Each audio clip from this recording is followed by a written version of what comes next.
This week on the Eldritch Lorecast. Dreams of the Drowned God adventure module. It's not going to be your typical start here and there linear adventure. Matthew Mercer and Marisha Ray were recently interviewed by the Dogman. That's the kind of news we need on this podcast. Dael, get your duct tape ready. Was no. AI. Uh-oh. All I ever do is second guess myself. Or do I? All that and more right now.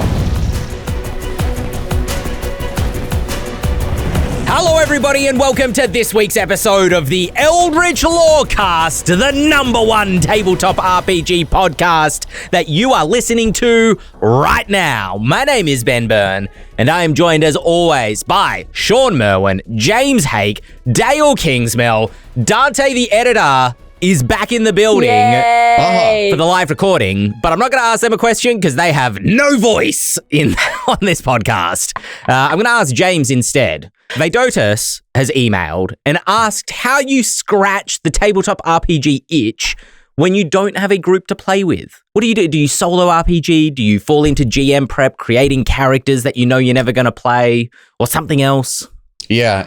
I mean, if you were to follow my example, you would move out of your home state, go to college, not find a D&D group that you were sticking with, start writing D&D material in your dorm room, pitch it at the very beginning of 5e, and somehow parlay that into a very strange career. My experience is bizarre in terms of the lonely fun for a DM. But no, yeah, DM prep, write adventures you never think you're going to run. Prepare for everything. If you have an idea that you want to run for people, put it down and just imagine on it yourself. And either you'll bank it for one day when you have a group to run it for, or you'll write a novel or something. Like if you're a player, create characters and then kind of journal, novelize, write your own kind of story around that character if you feel like you're never going to get to play it. And then you can I'm not sure what's going to happen next. Let me just roll an ability check just to see, it's very loose, but it could be fun. Oh, what I do is I take a cheese grater and lime juice. Wait, no, that's something else. The game is my escape from the game, which is sort of odd. But so if I can't get my group together, I'll go back and work on these 27 different things that are in my queue. And if I just can't even concentrate anymore, I will go read a different role-playing game. So I'll just pick one that's sitting in my inbox or on my shelf and say, what does this game do? Hopefully something completely different than anything I've either been working on or studying recently. I feel like I do a little bit of everything that was listed. I feel like I do a little bit of the cheese grater is #1, obviously. But I do a little bit of solo gaming. I do a little bit of let's just make a bunch of characters. I do a little bit of home brewing. I do a little bit of adventure prep. I do a little bit of let's play an RPG video game and see if that gets it. I think I plant a lot of seeds and I see which one grows at any given time. I'm a big fan of solo board games. I think I get a little bit more out of them and they scratch the itch a little bit more for me in terms of feeling relaxed and playing a game as opposed to GM prepping or writing on stuff that I'm working on at the moment. But miniature painting is kind of the other thing. It is a way to get excited about D&D or excited about the hobby by picking up a miniature and being it's going to be so cool when I put this on the table and all the players have mild appreciation for the hours of work this took. But it's a way to get excited about the monsters you're going to have folks fight. This is the last week that we are celebrating the Kickstarter for the Aetherial Expanse Dreams of the Drowned God adventure module.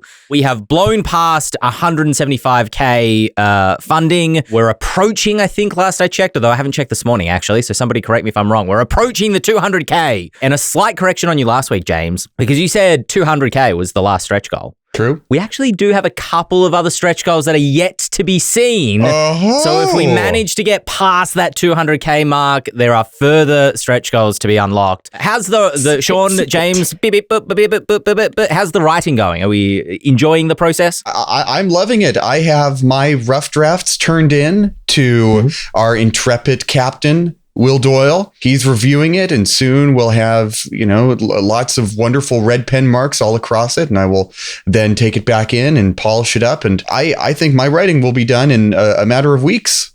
very likely, and it's coming along awesomely. Ooh. Yeah, we are at the process of taking in drafts from the writers, and Will is going through them, handing them back to Joe Rosso, lead producer, and me, managing editor, and we will go through those and turn them back to the writers for some updates. So process is going swimmingly. Exciting stuff. You know what's not going swimmingly? My ability to copy and paste the link to the Kickstarter page in the Twitch channel. I got you. Thank you, Dael. I appreciate that very much. Yeah, go check it out. If you haven't checked it out already, the link will be, of course, up that way if you're watching this on YouTube, somewhere over there, nebulously floating above Shawn, like a spirit on the Etherial Expanse floats around. And what is it? Is it a ghost ship? Oh, we'll have to play the adventure to find out.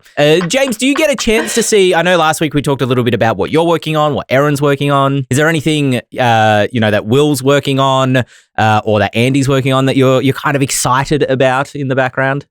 I am very siloed off in my own production right now, but maybe Shawn has a good insight on this. Lots of ways for game masters to come at this. This is not going to be your typical start here and there linear adventure, but we are working very hard to make it modular, ways to get through an adventure while letting the players do what they do, but also keeping the reins on having things get too far out of control. Yeah, I hope this adventure is going to be very good at doing that. Set sail with your own ship on the Ethereal Expanse in Dreams of the Drowned God. Journey between collapsing worlds. This is a planar setting as you unravel the mystery behind a cataclysm that could destroy the Ethereal Expanse itself.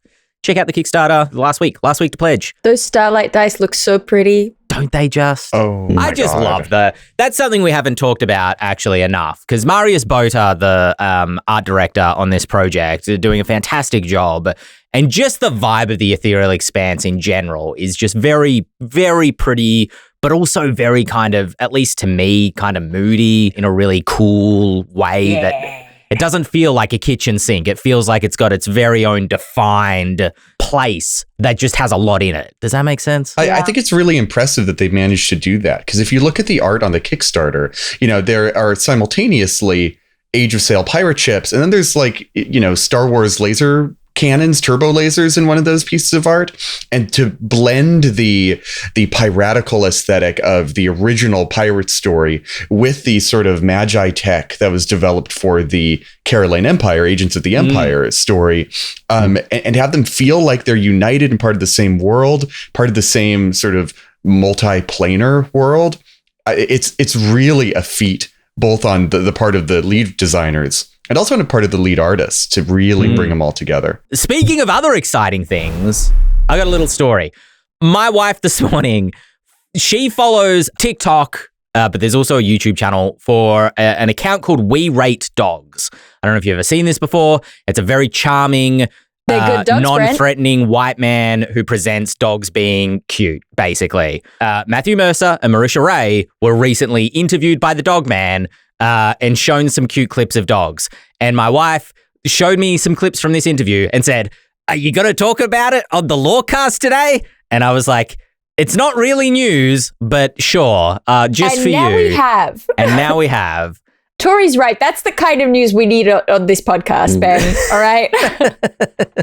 Cute dogs. Go check out We Rate Dogs. Marisha and Matt melt over dogs. And I think they do some voice acting to it as well. John Haidt, the Wizards of the Coast president, gave an interview to the illustrious website GameIndustry.biz, talking a couple things around, Wizards of the Coast more broadly, Magic the Gathering as well as Dungeons and Dragons, but a couple of interesting kind of little tidbits coming out of that conversation. John Haidt kind of clarifying a little bit around the franchise model that the studio has swapped to. I wasn't here in the week we initially talked about that, so maybe you folks have already basically covered this. But the idea of the franchise model being that there is a head of D&D, a head of Magic the Gathering, and everything related to those IPs or those franchises, if you will, flows through that one person with the intention of kind of better connectivity and better coordination between the multimedia aspects of an IP. Some examples that John Haidt notes is like, they could have been better coordinated with Honor Among Thieves and perhaps dropped an adventure or something at the moment that movie came out. I guess they did do the stat blocks or the character sheets for the characters from that movie. You know, having better stuff prepared when Stranger Things drops a season and just that sort of thing. Does that sound cool? I think it sounds like it's been a long time coming. This is one of those things where I'm like, you know what? Yeah, yes. Because it just feels like there have been multiple times in the last, during the lifespan of 5e or at least D&D, 2014 5e, it seemed like the intention was to have different products release at the same time, and it didn't happen. Mm-hmm. And I wish that for them. I wish nothing more for them than for their products to actually release at the same time as the other relevant products.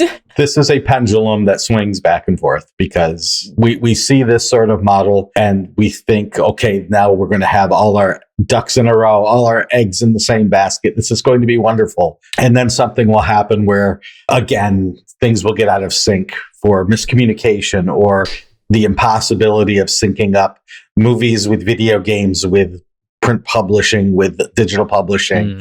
And they'll say, well, now we need to go to the model where everyone who is an artist will work in the art department, and we will have individual people in there that will communicate, and that will be much, much better than having everything under this one huge tent. And then that won't work in 5 years, and then it'll swing back to it. It's a pendulum, and they're trying to solve things that have not been ever solved in the history of business forever.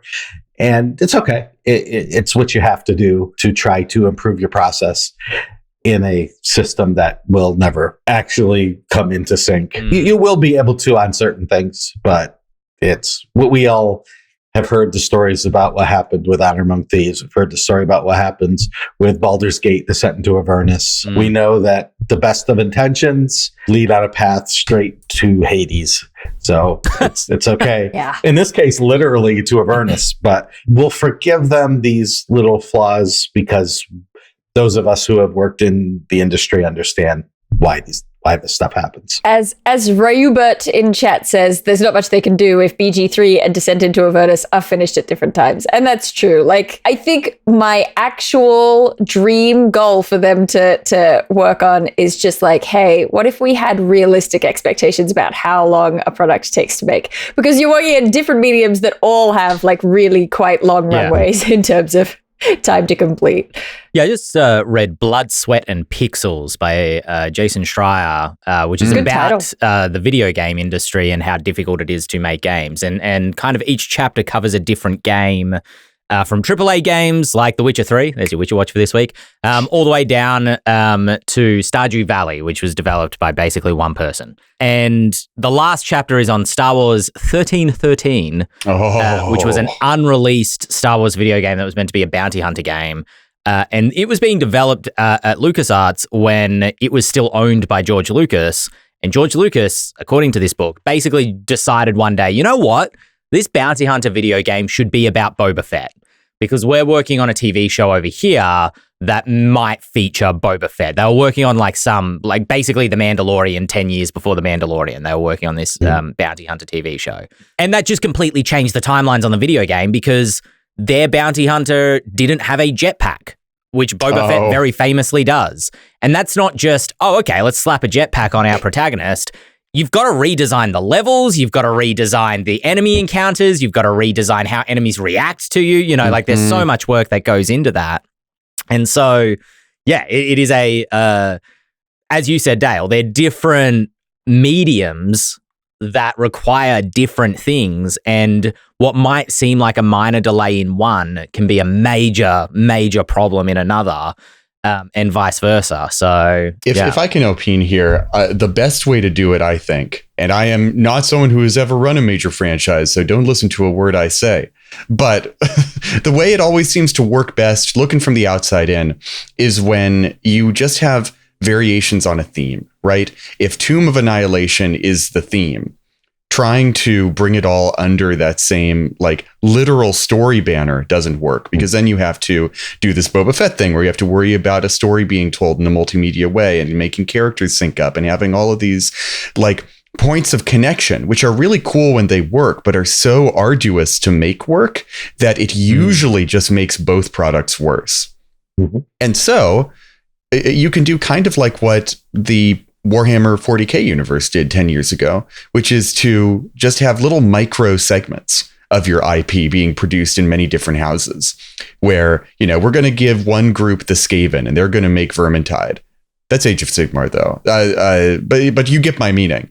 And, we're going to give this particular subfaction of the orcs to this one developer, and they're going to make something like that. And then you get this sort of broad critical mass of stuff being created, but none of them are interdependent on one another, which means you lose out on a little bit of the almighty brand synergy, but you do wind up getting probably better products on their own at the end of the day. Yeah, well, we'll see how successful that turns out to be. As Dael said, wishing them every success in it, because it's cool when you do get those sort of things linking up, but just knowing that in the long run, it can be a very difficult thing to do. John Haidt also talked about digital versus physical, both in the D&D sphere and the Magic the Gathering sphere, although I do fear Magic the Gathering.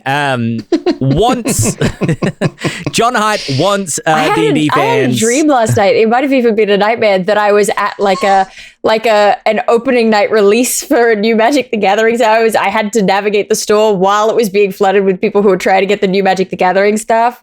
Whew. Well, man, that sounds like a nightmare. Yeah, well, there you go. I'm sorry to have reminded you. John Haidt wants players to have a more seamless experience between digital and physical, wanting D&D fans who John describes as a generation that joined the hobby during COVID, learning to play online, wanting to make it easier for those folks to find their way to in-person games. I don't think he's specific about how exactly. And to be honest, I think D&D Beyond at the moment does a pretty good job of that. Where the Grim Hollow Player's Guide currently is, and the campaign guide for Grim Hollow is currently on pre-order. If you want to go check it out on D&D Beyond, I don't know, maybe you might want to do that. I don't know. That's some brand synergy right there. That's how you do it. Take notes, Dan Ayub. But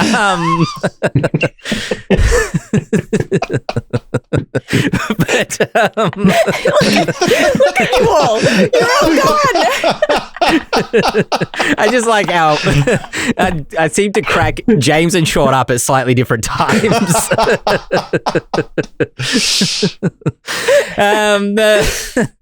Yeah, I don't know. That seems like a good initiative. Yeah, it's a question that comes to mind for me right now because of the starter set. Right, the starter set is going to be, I think, from what I'm seeing, it is going to be so tactile and so good at teaching the game to people who are sitting at a table and can take cards and put them in the little slots on their player board. And then they get to third level, they have fun, they get through third level, and now they're fourth level, and there's nowhere for them to go except to the player's handbook or to D&D Beyond. And the perfect synergy would then be to have something on D&D Beyond where they can make their character in the same way, or build from there.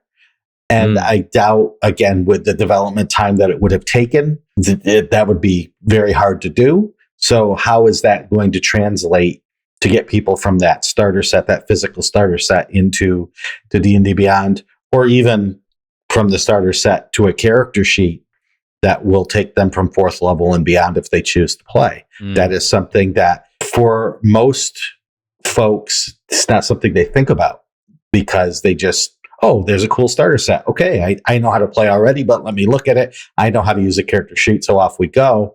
But on the design side, that's something that you would have had to have thought about 2 years before you create the actual starter set that you're working on, to have that ramp ready to use. And that sort of foresight is rarely there for anyone, myself included, in order to make that transition smooth. Time to bring back basic, expert, and master sets. There you go. Yeah, just publish a new box for 5th to 10th level. Every tier, publish a new box set. Why not? Okay. The face that you had when you said that, you were like, time to bring back basic, expert, and master sets. We're just solving all the problems for him today. No, but you're totally right, Shawn, because I used to be, when I was a professional dungeon master and responsible for teaching new players and an educator, and I'm not saying I'm right about this, maybe I was completely wrong, But I always insisted that folks learn to play D&D using the standard character sheet instead of any sort of like easy to learn, easy to play character sheet, because my feeling was that you would just make it harder for them to move to an actual character sheet once they started leveling up and getting into those high levels, because they had already learned the game on this simple kind of broken out learn to play character sheet. That was my feeling, right, is to not create that extra barrier after already learning how to play the game. Mm-hmm. And maybe I'm wrong about that. Maybe it is just better to give an easy to learn thing. But you're absolutely right. The D&D Beyond does not look like the card system character sheet that's in that new starter box. I guess my question is just like, how good is that box going to be at teaching people not just how to play the game, but how to construct and understand the abilities of their characters? Are they getting the base literacies for then going forward into the rest of the content? And it's more, I think it's more than the base literacy. It's have you had so much fun that you are willing to take the extra time that it takes to use the character sheet or use the builder to teach yourself how to do it, or at least use the tools that are provided to do it. Because it's one thing to say, oh, we're going to play D&D. Here's the character sheet that has all this confusing stuff on it. How's your will to live after the second hour of trying to explain what the sheet is?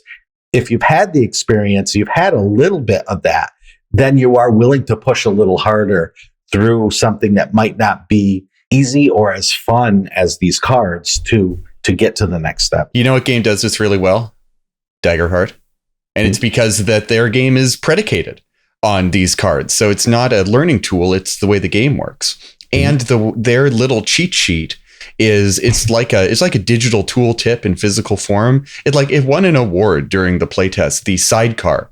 Right, the extra sheet that you put underneath the character sheet that you slide out to the left and the right to get a little tool tip on the thing you're reading.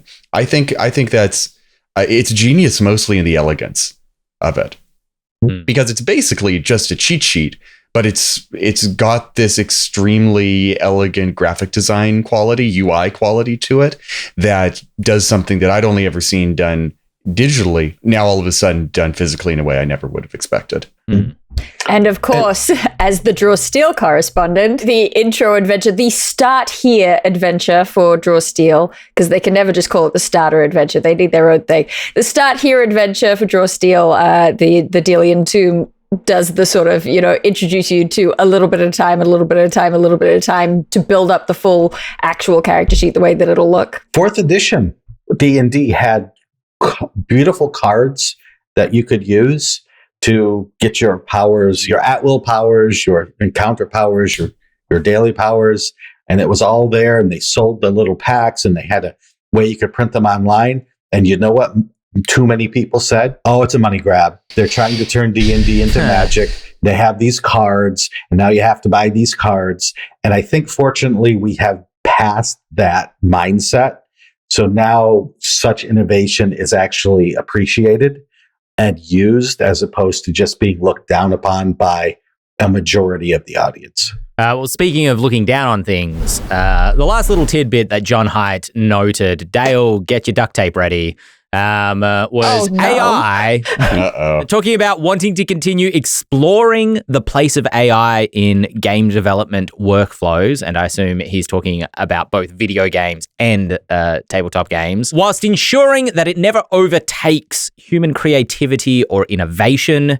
He takes pains in the article to say that AI has never replaced and will never replace human visual artists, particularly for their cards and their tabletop role-playing games, kind of continuing to sit on that hard line that the community has been able to force them to adhere to. But does note that there may be, instances where AI could be useful, his words, not mine, just for the record, around, for example, the use case that he has is if a video game developer is developing like a cutscene or just wants to try out some dialogue that they're writing, they can get an AI to voice that dialogue so that they can get an idea of what it sounds like, kind of read out loud, so to speak, within the context of the game, but then have human voice actors take over and do it for the finished product and kind of bring their creativity to that part of it. Just that specific example where it's like, well, we'll get it to read it out, but it's not going to be the final voice version. Can you not just do that in your head?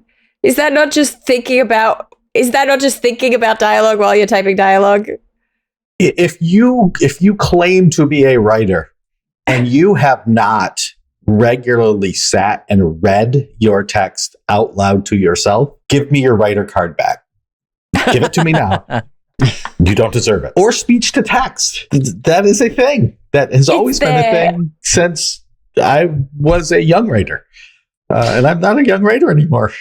Like, no one cares if you've Stephen Hawkinged your dialogue into a demo. That's what the demo. That's why it's a demo.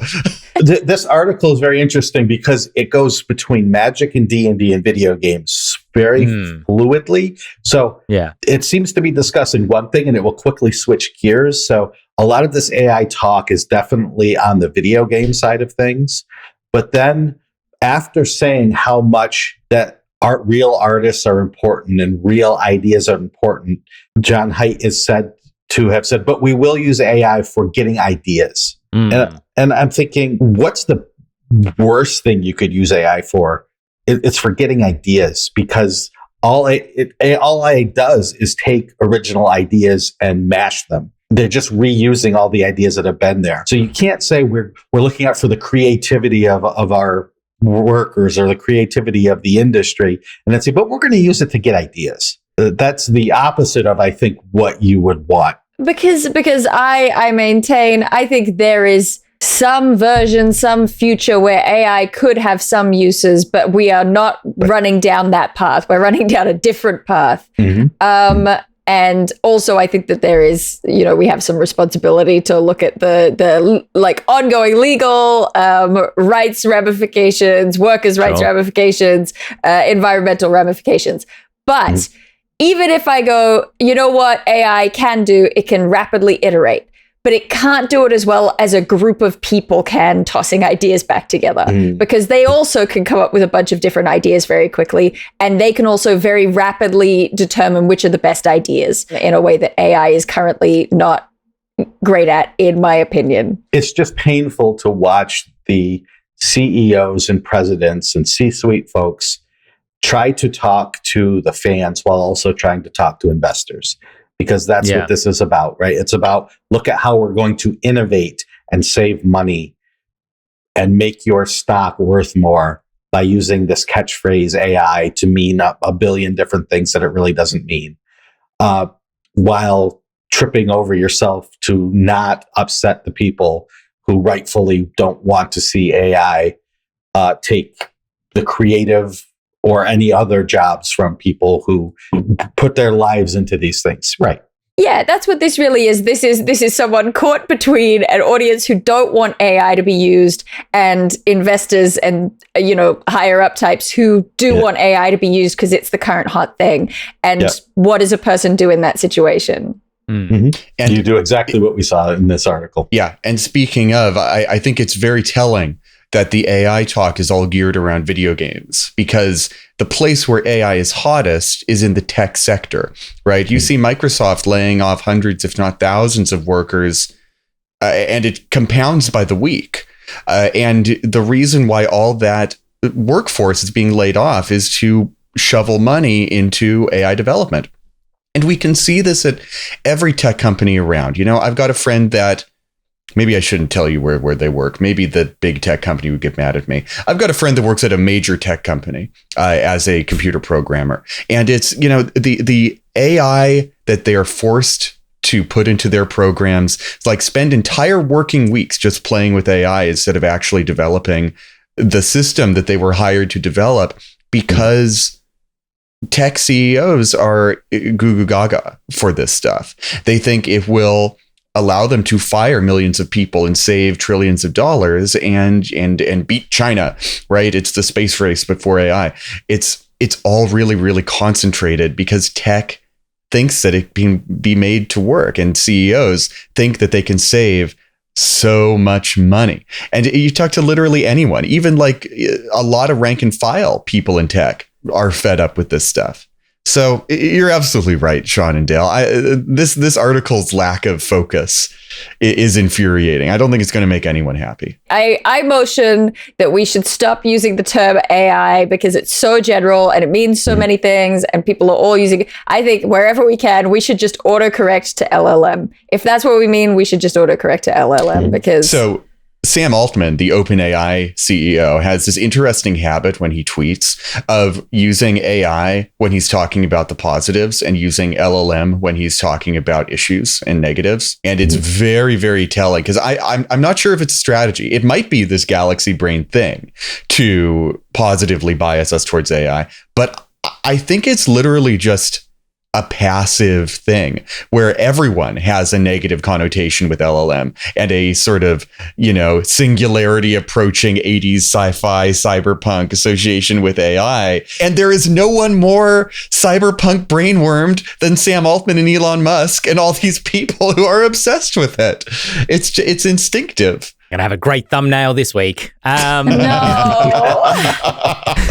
Just for the chat's sake, if you've never heard the phrase before, LLM means large language model. And it's basically what an AI is, where you feed large amounts of language into it, and then it is able to restructure that language and spit it back out in a way that mimics and it also includes speech. A lot of the generative AI art stuff is based in large language model. LLM. Yes. And the reason that it's a significant distinction to make is that AI has also been used to just mean other procedurally generated stuff or the way that, certain bad guys will react to the way you're playing the game in a video game. Like AI has been a term applied to a million different things over time because everyone is very, very excited by the concept of artificial intelligence, but we've also not yet reached a point of actual artificial intelligence. Right.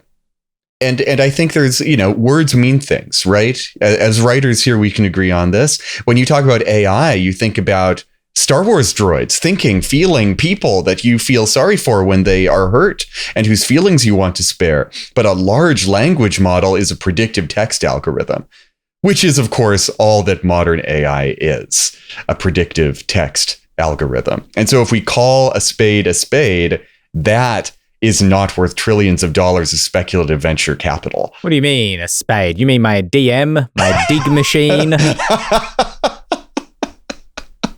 Anyway, terrible joke. Yeah, cool. I was about to... the one other thing that, and Shawn kind of pointed this out, that John Haidt does talk about Wizards of the Coast almost like a video game developer, where they sort of talk about they've got their Magic the Gathering a kind of franchise, if you will. They've got their Dungeons and Dragons franchise, if you will. And they have all these video game studios that they've either bought or they're working with in kind of a partnership capacity, like Giant Skull working on that D&D video game at the moment. But John talks about how they kind of want to create a situation where Wizards of the Coast, from what I'm inferring from the article, becomes this place where they have multiple video game studios working on different things at different times. Or maybe not so much a video game studio, but like a franchise studio. I guess that's franchise model. They've got their D&D franchise. They've got their Magic the Gathering franchise. And then he specifically calls out having like their new IP kind of parts of Wizards of the Coast that will work on developing new IPs,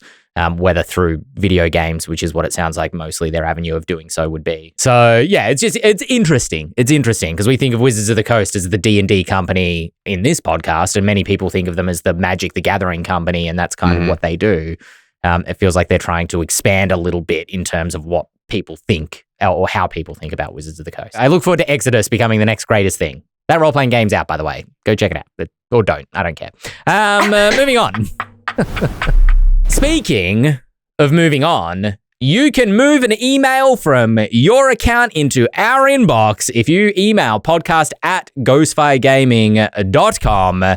Just like this mysterious individual, Schmern, happened to do, almost in response to the conversations that we've been having over the last few weeks from Ishmael Insmill. And even Ishmingsmill. It's not that hard. Oh, okay. I'm sorry. I'm terrible at reading email listeners' names. I'm probably getting Schmerns wrong as well. This is just a question that Schmen had, because we talked last week about like the copious ways in which you ensure that you provide choice for your players. In written adventures was the context last week, but also in GM prep, kind of feeling like you have enough prep that you can last a whole session, but also are providing enough open avenues for players to explore. In a previous episode where we were talking with Mike Shea.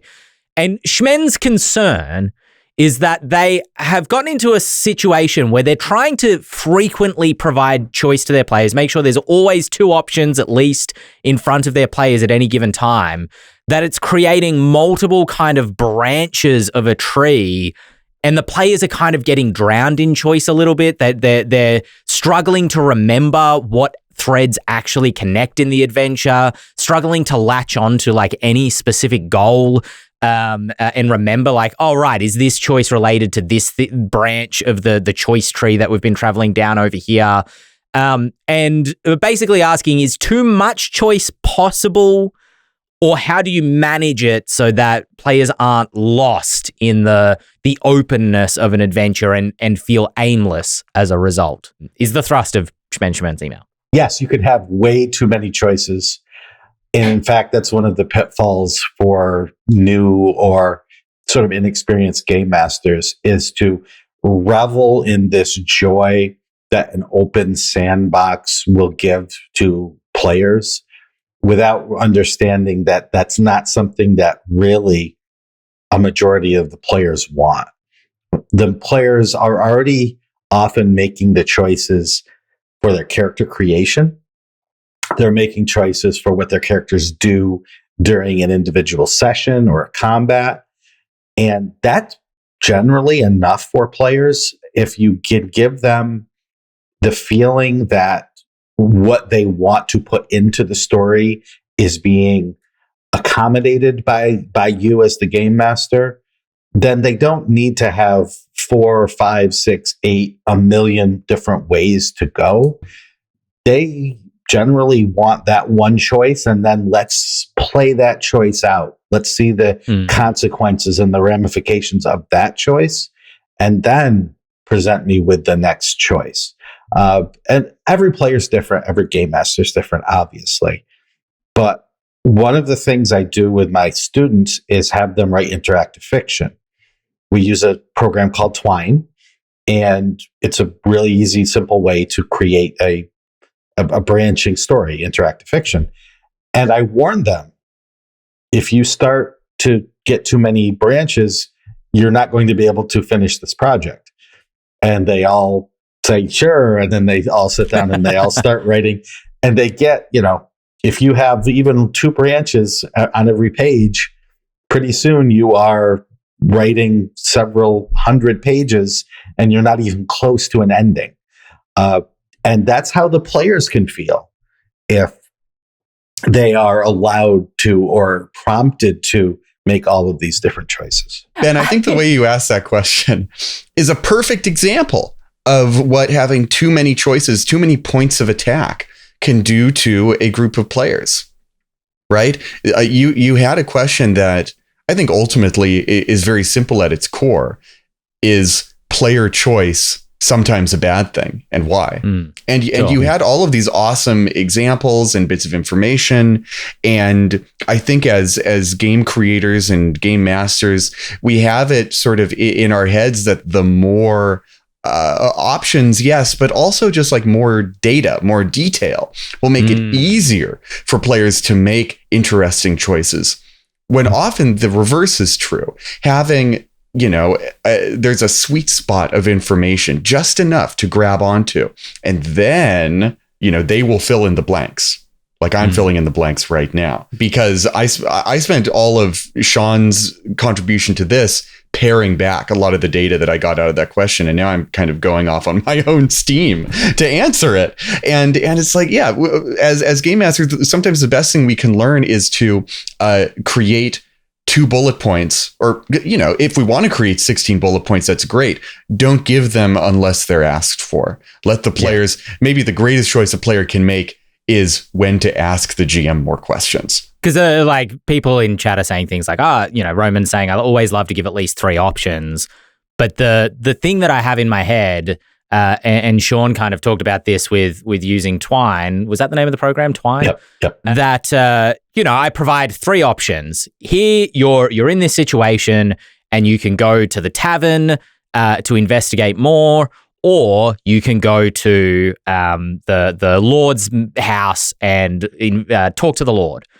And they're like, okay, we go to the tavern. So they've made that choice. And then when they get to the tavern, they have the thing in the tavern that's related to why they're there, but I want to give them more choice. So I put other NPCs in the tavern that are related to other things that they might want to investigate. So they're like, oh, well, okay, we want to talk to all these people as well. And that creates its own branches. And then they might end up out on a branch that doesn't have anything to do, with the thing they originally set out to do 3 or 4 choices back. And so it kind of gets in a situation of like, am I putting too many branches in there? Once they've made the decision to go to the tavern, should there just be one thing in the tavern related to that first choice? You know what I mean? That then points them where they need to go next. Or maybe there's one thing in the tavern that gives them a choice of 2 other locations, but not 3 or 4 that are just going to spin them out into random directions. And they forget who the Lord even was because they've gone out to investigate in the village, and there's a bunch of little people in the village that are like, reference the Lord, and they're like, wait, who was that? That was 3 choices ago. How do we keep track of all of this? Does that make sense? That's kind of me trying to, I suppose, like, talk about the problem again without necessarily providing solution. But yeah, well, I think there's also a tricky thing because, of course, at the heart of this, we're also talking about sandbox versus like more story-driven. Exactly. And so I think there are a lot of tricks that you can employ in a story-driven game that are a little bit trickier in like a true sandbox, like in a just go do what you want kind of a game. But I think that also more people are playing a story-driven world with sandbox trappings than are playing in a true story, a true sandbox game. But I'm trying to remember the exactitudes of an article that Justin Alexander wrote that I think was based on the sort of system used in a little game called Blowback. But he talks about, giving options, but making sure that those options point back to other things. I think there's a similar thing in the Iceberg in City of Mist, where it's like, you could build out those options, have your 3 or 4 branches, but then those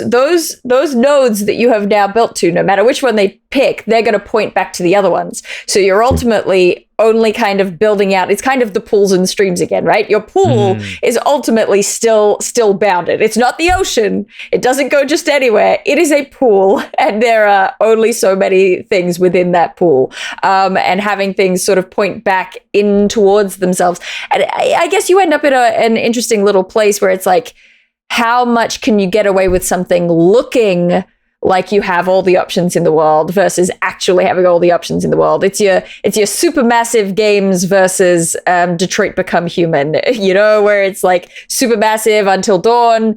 It's a video game. The whole point is the butterfly effect. This small choice can affect the ending, but there's really not that many. You always end up in the same final scene. The real variation is, how hurt does everyone look? Does Mike still have his fingers or not? And who is dead, who is not dead? There's not really that many different options. Versus Detroit Become Human, you choose very specific moments to become the actual branching points. And from there you end up with, maybe 3 or 4 different endings, but they do look drastically different. But you have to sort of wait for your moment and do your actual branches at key points or close to the end in order to make it not overwhelming. None of what I just said is helpful to you, but it's what I'm thinking.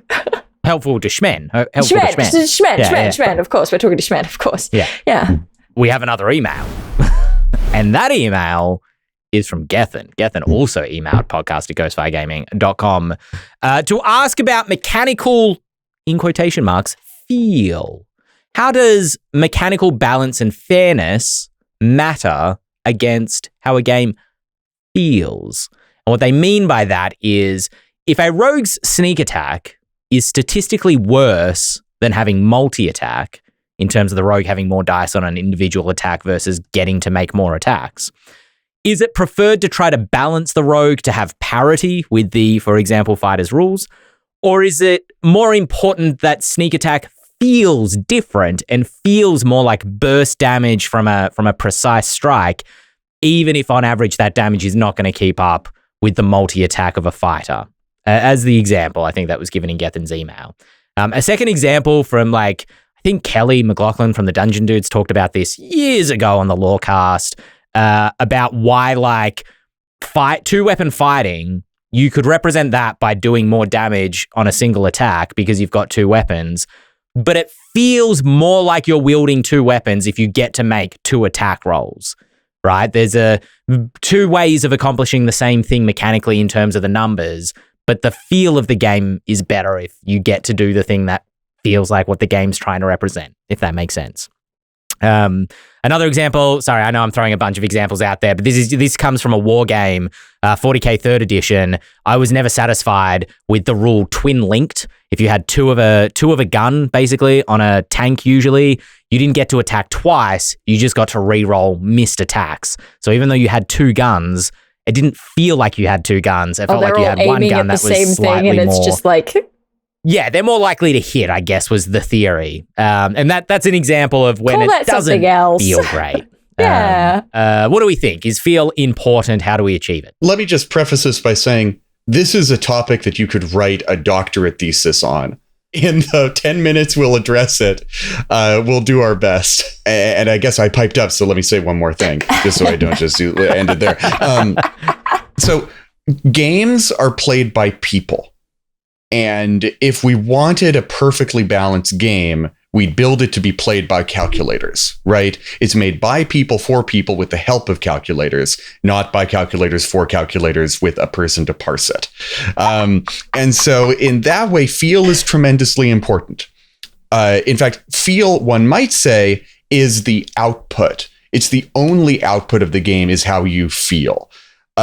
But through in that black box of the game and how it interfaces with your brain meat, there are things like fairness and balance, which we in our heads, I think most people can only comprehend as heuristic concepts. We do not have the mathematical precision between our ears in order to like rightly comprehend. And psychology has proved this in many, many, many different ways, to comprehend the actual processes of statistics on the fly without a spreadsheet, basically. And so, yes, things do need to feel balanced. But if you start from your outputs, you'll screw it up. What you need to do is you need to start with real balance and then adjust it to get the feel you want. There's a great example in a video game I love, Fire Emblem, that shows you your percentile hit rates whenever you attack. On screen, you know, you've got your guy attacking. He's got a sword. He's going against an axe. The odds are in his favor. He's got a 93% chance to hit. And so you will interpret that 7% chance to miss effectively as like 0 in your brain. And what they do to prevent having those misses, those accurate, logical, computer determined, real 7% misses, not feel as bad or not feel as likely, is they secretly roll twice. They roll with advantage. Every roll is with advantage. And so higher percentages get higher and lower percentages get lower, so that it reinforces the feel of the numbers that they are giving you as hard data. Huh. And of course, I have to bring up my favorite go-to example that I bring up all the time, which is XCOM, which very similarly presents a 2-hit chance on every shot. And as any XCOM player will tell you, a 97% chance to hit is a guaranteed miss. But even then, XCOM deliberately sort of behind the scenes in the code of the game, it presents the percentages incorrectly because it presents what feels correct to a person rather than what is true. Right. So if you have a 97% chance to hit, it'll present it as something like 90% because they're like, that is probably closer to what you are going to feel is right versus what is actually true. I was pinned down one character who was named after my wife, and so in my head is my wife, so I'm very proud of her for this. Pinned down, she was a sniper. Yeah, no, I know. She always survives through. It's fine. Pinned down, there was a snake dude coming up on another teammate, and I was like, he's dead. He's dead. There's nothing. I'm so like, the whole mission was going to pieces. And then with a 5% chance, Tori stands up with her like Magnum revolver and just pings the snake dude off the map like in one shot. And I've got it on my phone in slow motion replay, and it looks badass. And I just wanted to tell that XCOM story because it was one of the times where I was like, the 5% hit chance felt really good. And that's emergent storytelling done right. Yeah, exactly. Yes. No, for me, this is the 3 Fs writ large, right? It needs to be fun, needs to be flavorful, and it needs to be effing balanced, but there is no balance. As James said, if you want us to make you a completely balanced game, we can, and you're going to hate it. Because everything will feel the same, and you want things to feel differently as you're playing this game. I can't really add too much else to what other folks have been saying. As we were making the Monster Hunter, Ben, right? Yeah, we had these questions coming up constantly of, if we did this, it would work out better for the player mathematically. Yeah, but the player's not going to want that mathematically. They are going to want this other thing, which it's going to feel better for them, even though mathematically it's not in their favor. But we want that to happen.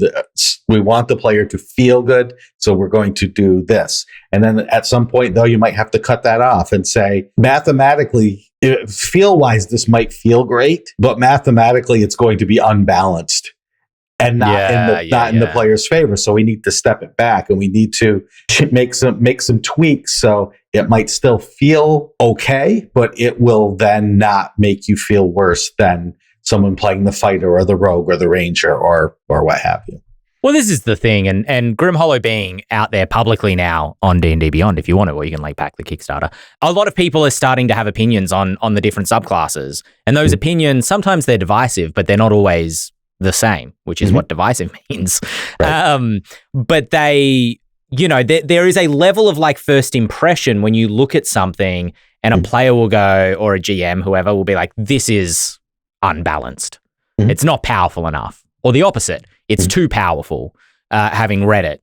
And one or the other may or may not be the case, but more often than not, when someone kind of has that opinion, especially that knee-jerk reaction, which as a GM, I've had a lot with other subclasses going like, this looks way too powerful. It's because it feels like it would be. You know what I mean? Like you haven't actually crunched the numbers in terms or played it in practice to see, but it just kind of feels like that would be a little bit too much or not enough.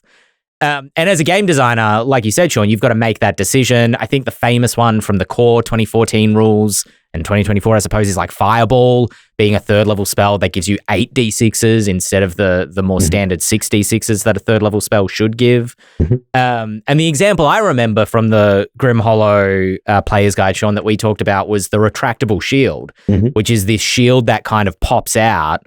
And there was a version of it that was quite well balanced. It may not be as well balanced anymore. I can't remember where it's ended up, but I remember having the discussion with you saying like, I really think it needs to work this other way.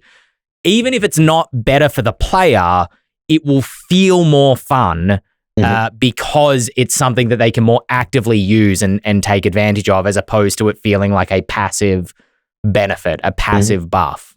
There's a phrase in English literature that everyone gets sick of, right? It's when you're talking about analyzing text, you say, how do form and content work together to create meaning? But that's true of game design as well, right? Like, so I think a really simple example of what we're talking about is like, do you give a barbarian with a great axe a D12, or do you give them, 2 D6? It's, one of them is more consistently going to do more damage, but the other one is a big chunky dice, right? And, I get to roll the big chunky dice. And maybe, like, on average, they're going to work out to be very similar, but one of them is much more swiggy than the other, right? In terms of the mechanical sort of heartbeat of the damn thing. And so the mechanics do absolutely play a role in it, but I think we can't underestimate as well the language we lay on top of things, how much of that flavor and feeling is imbued by the words that we apply to it. I don't know whether there's anything like deeply relevant in me saying this, but you know, it's there are so many dials involved in every example of mouthfeel for game design. And I think the important thing to me when it comes to game design is that you pick your battles. Right. Mm-hmm. I said in chat just now that, yeah, sometimes you end up reinforcing certain ways of thinking, and maybe it would be better to sort of break the back of that. But I think choose your battles. If players have this horizon of expectations of things that they expect, that they're like, well, the barbarian is going to be strong and they're going to hit the thing hard and blah, blah, blah. And you can fight against that concept. You absolutely can, mechanically and in flavor text and all those things. But it is in many ways more. You're getting more bang for your buck if you save those battles for something that is more important to the feel and the design and the balance mechanically of your game. Mm. And knowing your audience, I think, is another way of saying choose your battles. Very much. Because there are things you might do in a 5e supplement that you know that expert players are going to be using, experienced players are going to be using, as opposed to creating a new game that everyone will be coming at as a new player and need to understand and need to grapple with. And a designer would hopefully make completely different decisions with those two audiences in mind. I could keep throwing examples of this out all day, like the Trapper, who originally I wanted it to have like a bowcaster. I think we talked about this in a stream I did last week, and then I realized just grappling. Mm-hmm. Yeah, I tried to figure, the Scorpion Anchor is a trapper tool that I tried to figure out, should it draw monsters closer to you? Should you be able to pin the monster to the ground in place? Should the monster be able to move closer to you if you hit it with this rope spear thing? Because it can't move further away, but technically the rope is limp, so it could come closer. Just grapple. It just grapples, you know, finding the best way of like creating feel is almost a problem to be solved as a game designer. But James said before, approaching it from balance first and then getting it into the feel. My approach tends to be the opposite, for better or worse, is like, what's the story I'm trying to tell? What's the feel I want this to have? And now let's figure out how to get it there in a way that keeps that feel, but works within the balance, but also the systems of the game itself. Oh yeah, Ben, you know, not to change the topic, but with all these raiders coming in and our time coming to an end soon, what was that surprise you wanted to tell us about? Oh, that was the dogs. Critical Role with the dogs. Yeah. Oh. It wasn't on the right sheet. Good dogs, Brent. Yeah.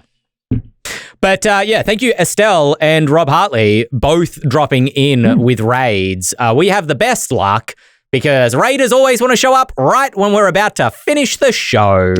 But if you're not familiar with us, this is the Eldritch Lorecast. Also, the Ethereal Expanse, Dreams of the Drowned God is an adventure. It's out on Kickstarter right now. It's in its last week. You should go check it out. Right. If you love plainer 5e adventures. Thank you, Dael, for jumping on the Kickstarter link. I'd be remiss if I didn't throw that out there. And it's also worth just noting for folks, you know, this is not to put pressure on anybody or anything like that, but supporting anything that Ghostfire does is a way to support the Lorecast. Yes. If you wish to support the Lorecast. We don't do Patreon. Subs obviously help as well. We really appreciate subs. But yeah, if you want to support the Lorecast, supporting Ghostfire is the best way to do that. Check out the Grim Hollow Player's Guide on D&D Beyond. Anyway, I didn't mean to turn this into a full ad. What I did mean to do was turn this into an ad for next week's episode of the Eldritch Lorecast, because we will be back next week on Twitch, 7 p.m. Eastern Standard Time, 4 p.m. Pacific on a Monday, or if you're in Australia on the Eastern Coast, it's 9 a.m. on a Tuesday. If you're somewhere else in the world, good luck to you. I assume it's like got to be, 7 a.m. in New Zealand at the moment, assuming that's where Rob Hartley is streaming from currently. It's earlier over there, right? It gets earlier there and then it gets later here. I don't know. Anyway, I've been Ben Byrne. Here with Shawn and James Hake, Dael Kingsmill, likes and thumbs and stars and stuff, and subs and raids and all the good things. We love them. They're great. We'll see you next week. Ba-ba-da-ba-ba-da. Ba-ba-da-ba. You became a cartoon character. I did. Yes, that's my power. Yeah. Oh, and we don't have to do the intro online this week because Dante can take us offline. Oh, yeah. God. Yeah. Bye, everyone. I haven't done it in a while. I could do it. Back behind closed doors. Yes, that would be awesome.